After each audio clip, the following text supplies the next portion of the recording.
الحمدللہ رب العالمین والصلاۃ والسلام علی سید الانبیاء والمرسلین۔ ناظرین کرام، آج ہم ایک ایسے نبی کا واقعہ سننے جا رہے ہیں جنہوں نے 950 سال تک صرف ایک ہی بات کہی، اللہ کو مانو، اس کے سوا کوئی معبود نہیں، لیکن بدلے میں انہیں مذاق، انکار اور ظلم ملا۔ یہ واقعہ ہے حضرت نوح علیہ السلام کا اور ان کی کشتی کا، جو تاخن انسانیت کا سب سے عظیم معجزہ ہے۔ حضرت نوح کا تعارف۔ حضرت نوح حضرت ادم کے بعد دنیا میں آنے والے پہلے رسول ہیں۔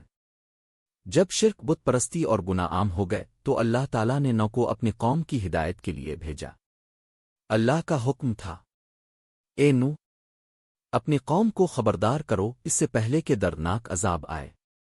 950 سالہ دعوت کا صبر۔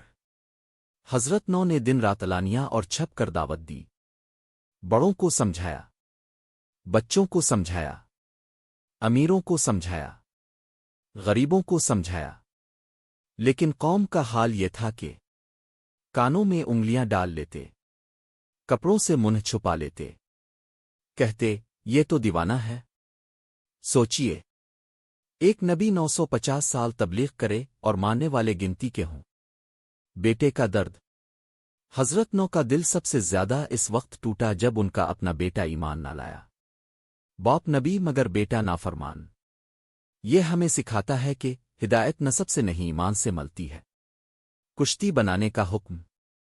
جب قوم کی ہدایت کی کوئی امید نہ رہی تو اللہ نے فرمایا، اے نوح، ایک کشتی بناؤ ہماری نگرانی میں اور ہمارے حکم سے۔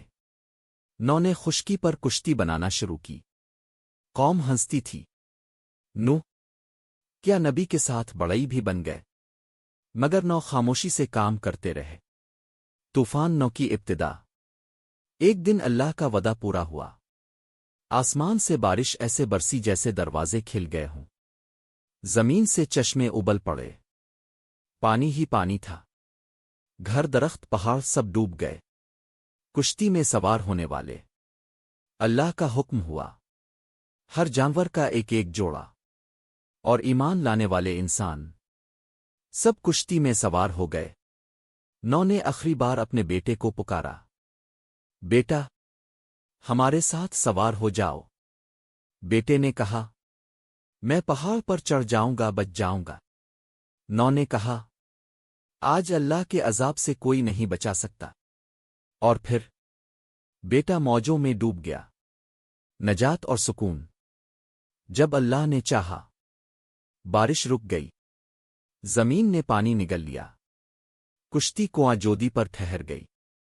ایمان والوں کو نجات مل چکی تھی۔